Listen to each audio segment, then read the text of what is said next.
कहानी एक छोटे से गांव सूर्यपुर से शुरू होती है।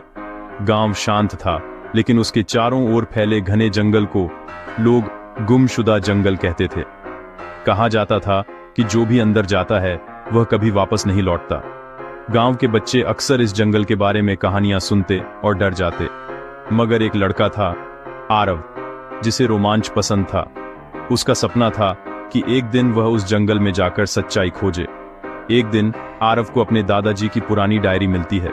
डायरी में लिखा था, गुमशुदा जंगल के बीचों बीच एक रहस्यमयी मंदिर है। वहां एक खजाना छिपा है, मगर उस पर एक श्राप भी है। आरव को यह पढ़कर रोमांच महसूस हुआ। उसने तय किया कि वह अकेले नहीं जाएगा। उसने अपनी सबसे अच्छी दोस्त रिया और अपने शरारती लेकिन बहादुर भाई करण को साथ लिया। रात के अंधेरे में तीनों चुपके से गांव से निकले और जंगल की ओर बढ़े।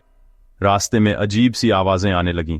पेड़ों की सरसराहट, दूर से आती भेड़ियों की हुआ और अचानक चमकती आंखें। रिया डर गई, लेकिन आरव ने हिम्मत दिखाते हुए कहा, अगर हम पीछे हट गए तो कभी सच नहीं जान पाएंगे।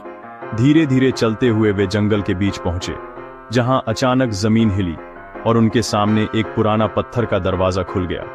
दरवाजे पर अजीब सी आकृतियां बनी थीं, जैसे किसी पहेली का हिस्सा हो। करण ने दीवार पर हाथ रखा और दरवाजा धीरे धीरे खुल गया। अंदर अंधेरा था, लेकिन लगता था जैसे कोई उनकी प्रतीक्षा कर रहा हो।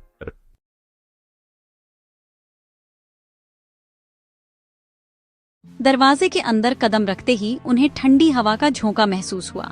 मशाल जलाकर उन्होंने देखा कि चारों तरफ विशाल पत्थरों की मूर्तियां खड़ी थीं। हर मूर्ति की आंखें लाल चमक रही थीं। सावधान यात्री, अगर तुम सच्चाई चाहते हो तो 3 कठिन परीक्षाएं पार करनी होंगी। पहली परीक्षा थी साहस की परीक्षा। एक गहरी खाई के ऊपर टूटा फूटा पुल था। रिया को डर लग रहा था, लेकिन आरव ने उसका हाथ पकड़ा और कहा, डर सिर्फ दिमाग में होता है, दिल में नहीं। तीनों ने हिम्मत जुटाकर पुल पार किया। दूसरी परीक्षा थी बुद्धि की परीक्षा। यहाँ उन्हें एक प्राचीन पहेली हल करनी थी। दीवार पर लिखा था, जिसे जितना बांटो वह उतना बढ़ता है। वह क्या है? तभी दरवाजा अपने आप खुल गया। तीसरी और आखिरी परीक्षा थी सच्चाई की परीक्षा। उनके सामने सोने चांदी का ढेर रखा था, लेकिन दूसरी ओर एक घायल पक्षी पड़ा था। मूर्तियों की आवाज आई, खजाना चुनो या दया।